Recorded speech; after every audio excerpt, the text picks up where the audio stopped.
এবারে আইপিএলে দুর্দান্ত ফর্মে ছিলেন Caribbean big hitter Andre Russell. প্রতি ম্যাচেই গুরুত্বপূর্ণ ভূমিকা পালন করেছেন তিনি। হায়দ্রাবাদের বিপক্ষে ফাইনাল ম্যাচেও অবিশ্বাস্য বোলিং করে তুলে নিয়েছেন 3টি উইকেট। আর তাই তো ম্যাচে অন্যরকম সেলিব্রেশন করতে দেখা গেল তাকে। এদিন সানরাইজার্স হায়দ্রাবাদকে হারিয়ে ইন্ডিয়ান প্রিমিয়ার লিগে তৃতীয়বারের মতো চ্যাম্পিয়ন হলো কলকাতা নাইট রাইডার্স।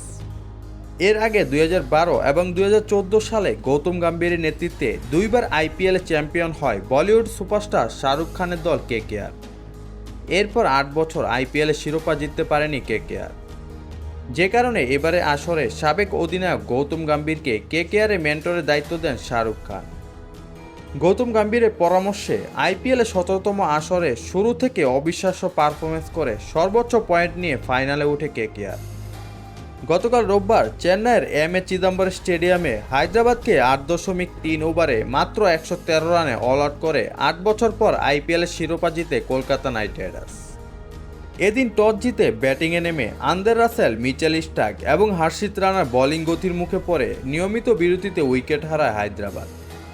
দলের হয়ে সর্বোচ্চ 24 রান করেন অস্ট্রেলিয়ান অধিনায়ক প্যাট কামিন্স। 23 বলে 20 রান করেন এইডেন মার্কাম। এদিন কলকাতার হয়ে 2.3 ওভারে মাত্র 19 রানে 3টি উইকেট শিকার করেন ক্যারিবিয়ান তারকা অলরাউন্ডার আন্দ্রে রাসেল। 3 ওভারে মাত্র 14 রানে 2 উইকেট তুলে নেন অস্ট্রেলিয়ান তারকা পেসার মিচেল স্টার্ক এবং 4 ওভারে 24 রানে 2 উইকেট নেন ভারতীয় পেসার হর্ষিত রানা। 113 রানের মামুলি স্কোর তাড়া করতে নেমে 1.2 ওভারে দলীয় 11 রানে উইকেট হারান ওপেনার সুনীল নারায়ণ। এরপর ভেঙ্কটেশ আয়ারকে সঙ্গে নিয়ে 44 বলে 91 রানে জুটি করে দলকে জয়ের বন্দরে নিয়ে যান ওপেনার রহমানুল্লাহ গুরবাজ।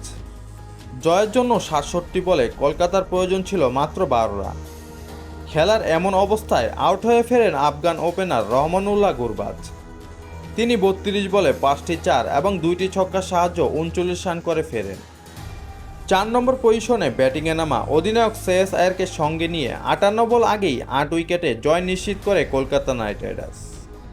তিনি 25 বলে 4টি 4 এবং 3টি ছক্কার সাহায্যে 91 রানে অপরাজিত থাকেন।